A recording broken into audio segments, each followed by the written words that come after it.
Welcome to A Canadian Investing in the U.S., a podcast and YouTube channel focused on Canadians buying real estate with host Glenn Sutherland. Welcome to another episode of A Canadian Investing in the U.S. This week, my guest is Anthony Huffman. Anthony, give us a little bit of a background, who you are, and then we'll get into it. Cool. Yeah. Well, thanks, Glenn. I'm happy to be here, man. So a little bit about me. I was born in Salt Lake City, Utah. I lived there pretty much my whole life, except right now. I'm currently in Azambuja, Portugal, over here in Europe. So taking care of some family stuff, but it's freaking awesome. I'm going to be here for 3 to 6 months, and I love it. I might not even go back. What's the weather like? What's the weather like there? Amazing. We're probably like 70 degrees Fahrenheit. I can't do the Celsius conversion in my head, but it's nice, dude. Like in Utah, it's freezing, it's snowing, and ridiculous. We stopped in Miami, and it was like face meltingly hot during the day with the humidity. And now we end up here in Portugal, and it's perfect, man. Like, it gets a little cold at night, but it's where doesn't it, right? But yeah, so we're here. I have been in the digital marketing space for like 4.5 years now. I've run 2 different agencies. The first one was a chaotic mess because I was a solopreneur doing the prospecting, sales, billing, fulfillment, everything. And that kind of crumbled. I recently started this one up about 14 months ago now. And we went from nothing to 15K our first month, and we hovered around 18K for our first, I'd say, like 9 months or so, and just trying to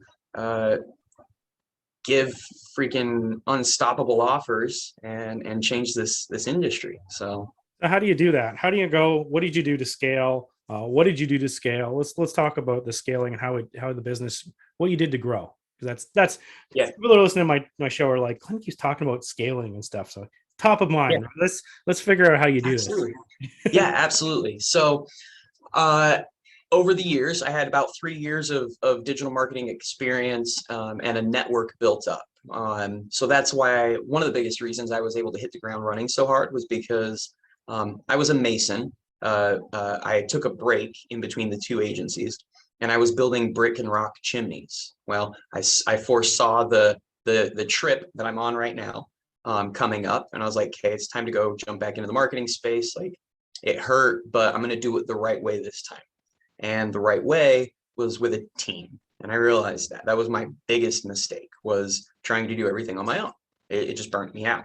So what I did is I went in and I closed as many deals as I possibly could that first month, just leveraging my personal network and my Facebook page, doing all organic stuff, and also doing cold emailing.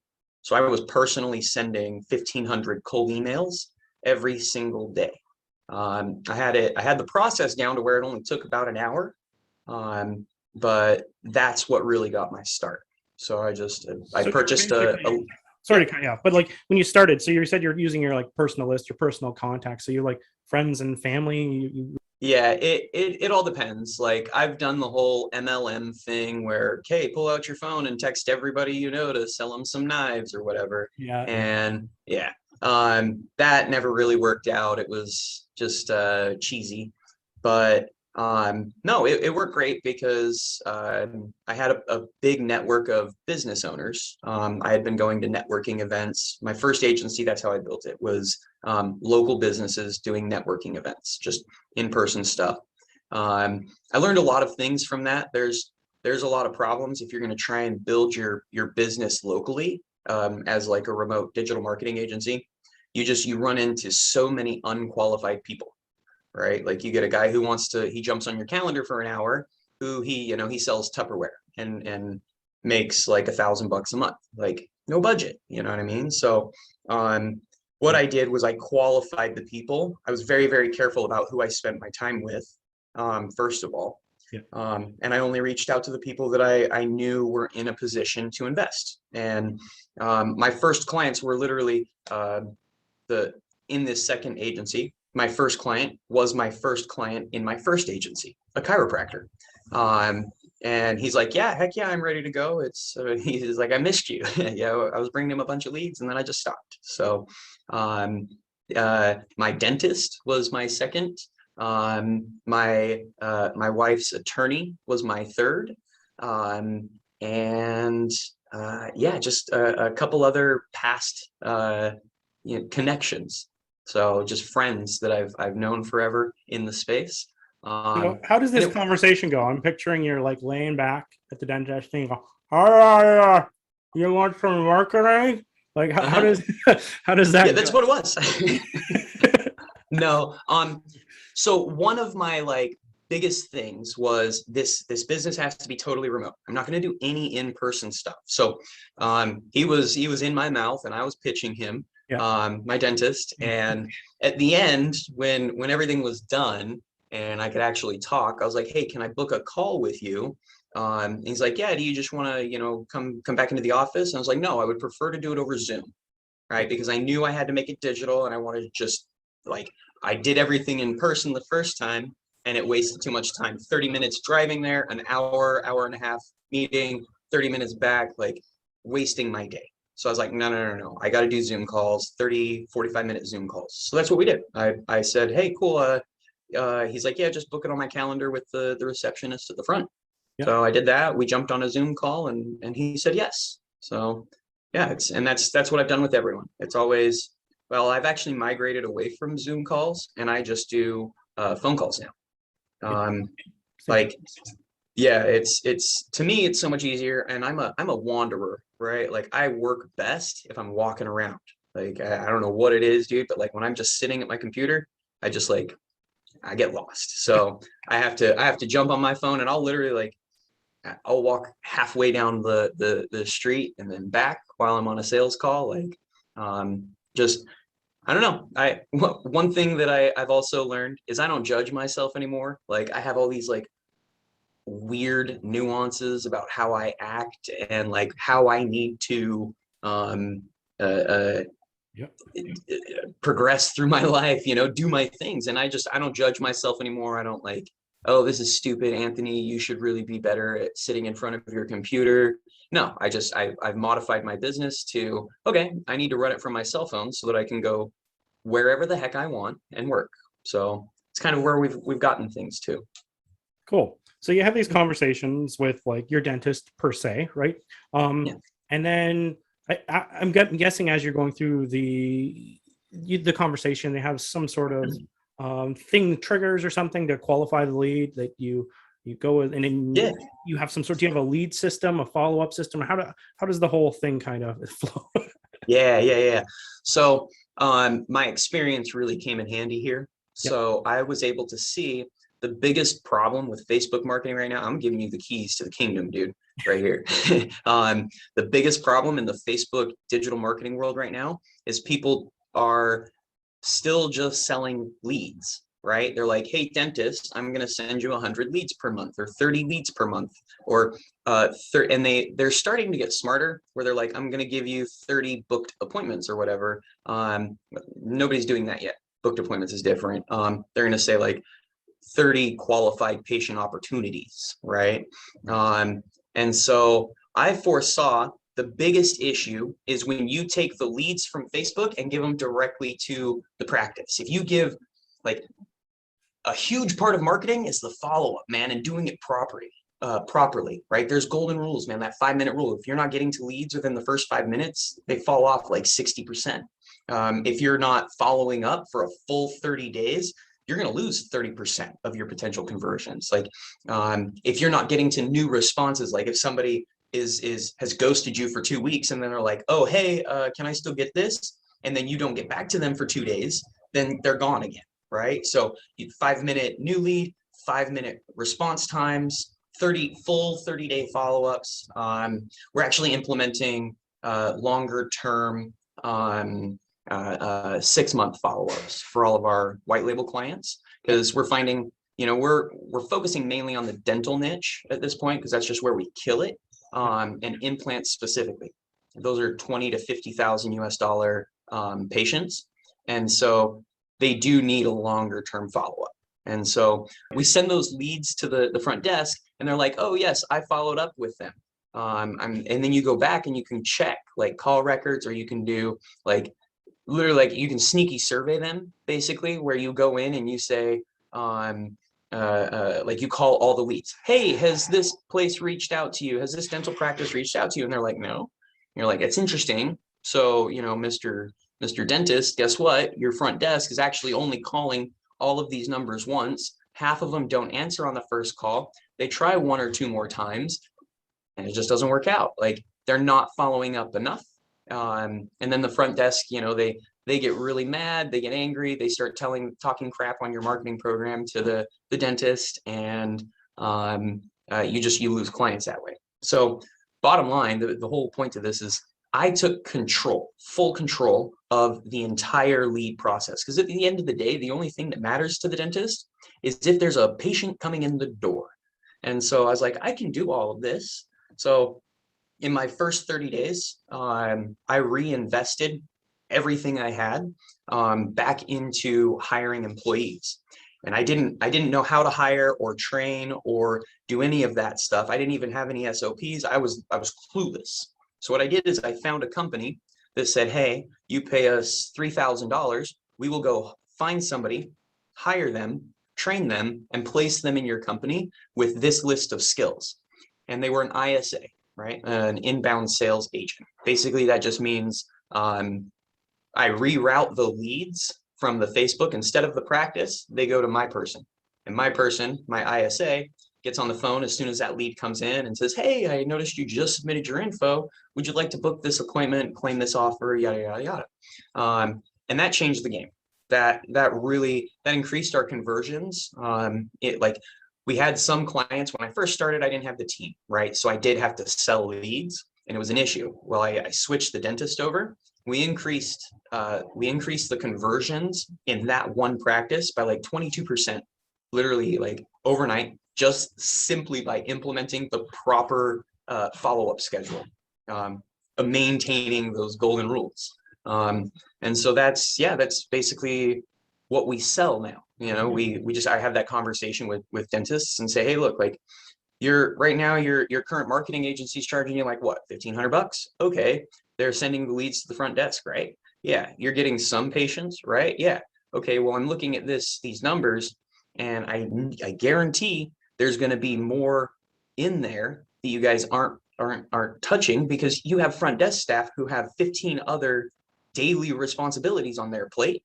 I have an entire call center of team members who literally it's their only job to know how to and follow up with your leads properly. Jack of all trades, master of none, right? Like yeah. It's just another task on their list, and then they're just going to be like, hey, do you want to come in for implants? And they're like, no, right now we're still thinking about it. Okay, bye. Right? They're not going to follow up questions. They're not going to probably push any promos, anything. So where are your staff located? I'm guessing they're not in Utah. 15 different. I've got staff in 15 different time zones, man. All over the world. Like we use Slack. I don't know if you know what Slack is. I know Slack well. Oh yeah. So when I send a message to the everybody group, it literally is like, are you sure you want to notify 15 different time zones? I'm like, yep, it's pretty cool. Yeah. But they're all over, man. I've got a handful in Mexico. They're my bilingual callers. And I forgot your question, where I was going with that. What was it? I was only asking where they were located, but my follow-up question is, now that they're located all over the world, how do you train them? Like, do you have a video system? Like, do you do calls? Do you get up? Like, do you go work with, like, say you hire someone in Singapore, and then they're completely opposite time zones. Do you like wake up in the middle of the night to train them? Like, what's the system you have set up for that? Yes, so they know. My company's time is based in Mountain Standard Time. I was in Utah when I started it. It's Rocky Mountains. That's where we're at. Yep. So everybody currently we operate on a Mountain Time Zone, and that's it. When they get hired on for the job, they know that they've got to be on the clock during US based hours, and everybody agrees. But the nice thing about foreign employees, they're super happy at $4 or $5 US. I give regular raises, I give bonuses. Everybody has a bonus structure, no matter where their position is in the company. Have you ever hired Americans? I will never do it again. Yes, I have. Is it because this is where I don't was hate them, right? but I hate I was... the mindsets, man. Like, go ahead. Where my mind's going, right? Because I've been debating it too, because like I was paying $4 or $5 for a virtual assistant, and for like minimum wage in the States was at $7.25, right? It's not that much more, right? Isn't it minute seven? No, man. But you're getting much for $7.25, right? You're not getting anything for. Are you kidding me? Like, no way, dude. You don't. They won't be helpful at $7.25. No, they're gonna be blank faced. Like, tell me what to do constantly, right? Like I will take a foreign employee over like 2 or 3 American employees any day, not just because of cost, but because of work ethic. They're just punching a time clock because they want to fill their wallets. With people that are foreign, I'm finding like they seize these opportunities and they go the extra mile consistently because you're paying them double what they're going to make minimum wage in their country or more. There are certain roles that I will hire US based people only. One in particular, sales. So it's very important to have a US based sales team if you're selling in the US.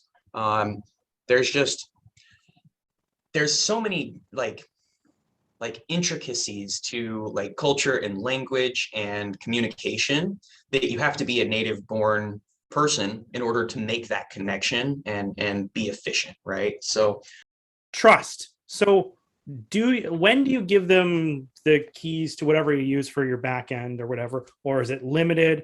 How do you're dealing with a lot of people that, it's hard enough with a local new hire, but even a foreign new hire, what's your policy on that sort of the trust and when you hand it off and what you give them access to? And, because like for me, a lot of stuff is run through Google. Google now has credit cards. It has back end to everything. How do you pass that on? Yeah, that's a great question. Yeah, when they come in, they're getting limited access. Like my director of operations, he's number 2 in the company, obviously. Like he's going for VP, dude. Like he obviously has access to everything. And it took a while, like kind of. The last thing I gave him was the Facebook management, and that was just because I didn't want him snooping through my conversations, my personal. But I moved them all out. I'm like, hey guys, look, like not the only one on my Facebook now, so watch what you're sending. Like, that was the biggest thing. The money was easy. I got rid of the money. The payroll side pretty quickly, because that's just like my credit card's stored in Wise, or we were doing PayPal for the longest time. So anyway, before I let you go, let's talk about your company, what their offering is, quick, and then we'll give your contact information and we'll wrap this up. Yeah. So they're like our flagship offer right now is a done for you agency where we build your agency from scratch. We launch your ads. We book the leads that come in, appointments on our salesperson's calendar, and we close those deals using our white label program. So what that looks like is, let's say you signed up, Glenn. You say, here, Anthony, build me an agency. I go, we work together to create your agency, like your name, your website, your things like that. But then we launch ads, we book appointments, we close those deals for you. Awesome. And then how do they get a hold of you if they want to do this?